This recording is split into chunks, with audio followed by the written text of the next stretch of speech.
है आपका next 9 news में। जैसा कि सभी को मालूम है कि 6 फरवरी 2022 की सुबह 8:12 पे लता मंगेशकर इस दुनिया को अलविदा कह चुकी थी।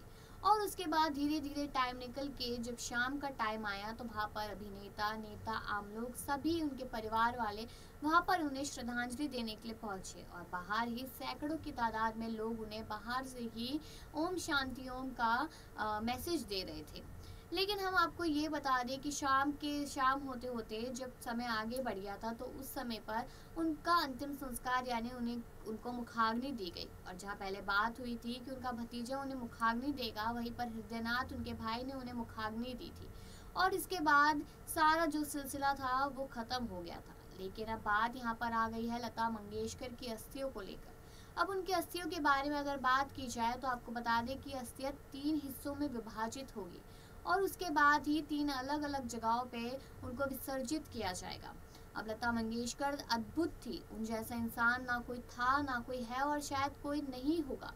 तो अब उनके अस्थियों के साथ भी कुछ अद्भुत ही चीज़ें की जाएगी। शायद ये लता मंगेशकर की ख्वाहिश थी जो चीज़ पूरी की जाएगी। लेकिन क्यों किया जा रहा है ये सब कुछ, ये आप इस रिपोर्ट में ज़रूर जानिएगा। बता दें कि स्वर कोकिला लता मंगेशकर अब हमारे बीच नहीं रही। सोमवार को उनके भतीजे आदित्यनाथ अस्थियां संचय के लिए शिवाजी पार्क पहुंच गए थे, जहां लता जी की अस्थियों को विधि विधान के साथ 3 कल में रखा गया। बता दें कि मंगेशकर परिवार की तरफ से कुल 2 पंडितों ने आदिनाथ के साथ पूरे विधि विधान से अस्थियों की प्रक्रिया पूरी की। पंडितों द्वारा विधि प्रक्रिया पूरी करने के बाद लता मंगेशकर जी की अस्थियां उनके भाई और संगीतकार हृदयनाथ मंगेशकर के बेटे आदिनाथ मंगेशकर को सौंप दी गई, जिसके बाद आदिनाथ अस्थियों को लेकर लता मंगेशकर के निवास स्थान पैडर रोड स्थित प्रभु कुंज पहुंचे। इसके बाद अब परिवार के लोग निर्णय लेंगे कि अस्थियों का विसर्जन कहाँ किया जाएगा।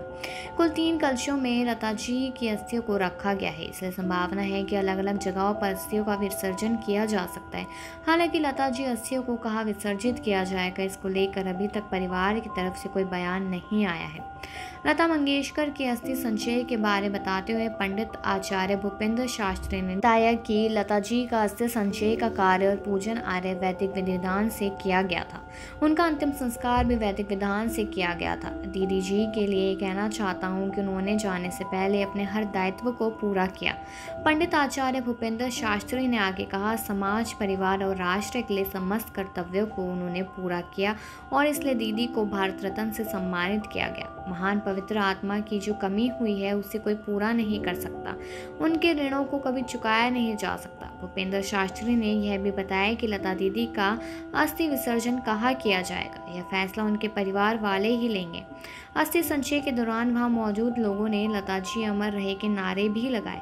वहीं लता मंगेशकर के करोड़ों फैंस और संगीत प्रेमियों ने महाराष्ट्र सरकार के मुख्यमंत्री उद्धव ठाकरे को चिट्ठी लिखकर मांग की है कि लता दीदी का अंतिम संस्कार जिस जगह पर किया जाएगा वहीं पर उनका स्मृति स्थल बनाया जाएगा। बता दें कि शिवाजी पार्क में शिवसेना संस्थापक बाल ठाकरे का स्मृति स्थल बना हुआ है।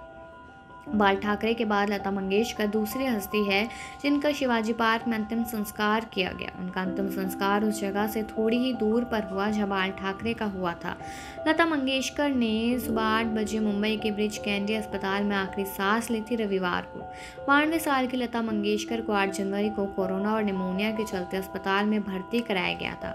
लता जी की पार्थिव देह दोपहर करीब 1:10 के दौरान घर प्रभु कुंज पहुंची थी। इसके बाद उनका पार्थिव शरीर उनके घर में तिरंगे में लपेटकर सेना के ट्रक में रखकर शिवाजी पार्क लाया गया, जहां राज के सम्मान के साथ उनका अंतिम संस्कार शाम 7:16 पर 6 फरवरी को किया गया था। उनके भाई और भतीजे ने उन्हें मुखाग्नि दी थी। लता मंगेशकर के अंतिम संस्कार में प्रधानमंत्री नरेंद्र मोदी, महाराष्ट्र के मुख्यमंत्री उद्धव ठाकरे, आदित्य ठाकरे, शाहरुख खान, सचिन तेंदुलकर, आमिर खान, रणबीर कपूर, शंकर महादेवन, संजय लीला भंसाली, जावेद अख्तर, श्रद्धा कपूर समेत कई हस्तियां और फैंस वहां पर मौजूद थे। वहीं आपने सुना ही कि लता मंगेशकर भी एक अद्भुत ही इंसान थी। ये उनकी ख्वाहिश थी कि मेरे मरने के बाद ये सब चीज़ें की जाए। तो परिवार वाले उस चीज को मानकर अब उनकी अस्थियों को अलग अलग जगह पे विभाजित करते हुए नजर आएंगे। लेकिन जल्दी अब उनकी अस्थियों को विसर्जित कर दिया जाएगा। और साथ ही साथ आपको ये बता दें कि अब आखिरी चीज बची है परिवार वालों के पास लता मंगेशकर की, अब वो भी उनसे दूर चली जाएगी। उसके बाद परिवार का संभलना बहुत ज्यादा मुश्किल होता नजर आएगा, क्योंकि आशा भोसले भी पूरी तरीके से टूट चुकी है। अब क्या होगा परिवार का आगे जाके, ये तो देखना जरूरी है। लेकिन बाकी ऐसी खबरों के लिए और लता जी से जुड़ी खबरों के लिए बने रहिए नेक्स्ट टाइम न्यूज में।